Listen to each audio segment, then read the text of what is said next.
disons, si vous voulez parler de sécurité, augmenter celle sociale, le reste suivra. Au lieu de cela, il détruit la sécu. Pourtant, l'histoire nous l'a montré, avec les progrès de santé, de solidarité, ce sont nos vies qui ont augmenté, c'est la paix qui se maintient, ce sont nos libertés qui sont étendues comme jamais à l'échelle de l'histoire humaine. Ce qui a reculé, c'est la violence. Donc s'il existe une sécurité globale, c'est d'abord la sécurité sociale, et ces lois liberticides y portent atteinte. Nous comptons parmi nous beaucoup d'artistes aujourd'hui, puisque nous enchaînons avec une file d'attente, ou plutôt une file active, ou peut-être une file revendicative, de revendication, d'expression que la culture n'est pas un divertissement, n'est pas réduite au star system, qu'elle est un bien essentiel et qu'elle se meurt d'une interdiction incompréhensible par son inéquité. Les cultes fonctionnent, mais la culture pas. Cette file active nous dit que l'art nous fait humains et qu'il est le propre de tout homme, de toute femme, même de celles et ceux qui s'en croient éloignés. Parce que l'art, c'est la liberté, c'est l'invention, c'est l'esprit, le corps, l'émotion. Ce dont nous disposons toutes et tous.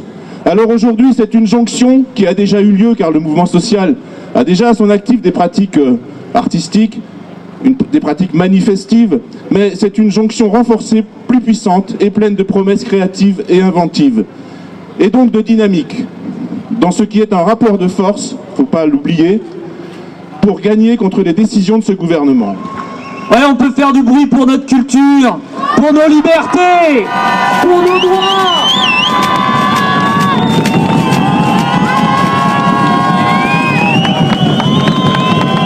Je suis pas sûr que le préfet nous entend assez bien.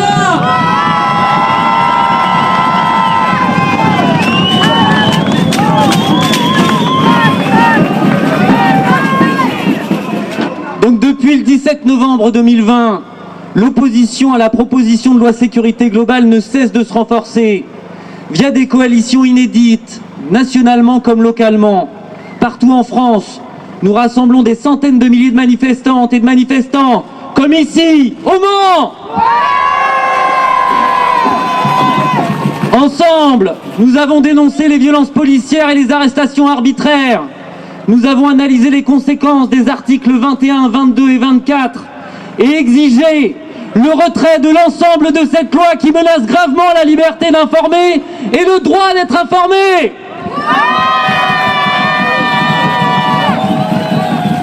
Son article 24 vise en effet à dissuader de filmer ou de photographier les interventions policières. L'importance de telles images est pourtant cruciale pour attester des cas de violence policière, comme l'actualité nous l'a rappelé ces dernières semaines. Le 31 décembre 2020, les forces de l'ordre expulsent violemment un campement de personnes migrantes à Calais. Leurs tentes sont lacérées afin d'être rendues inutilisables.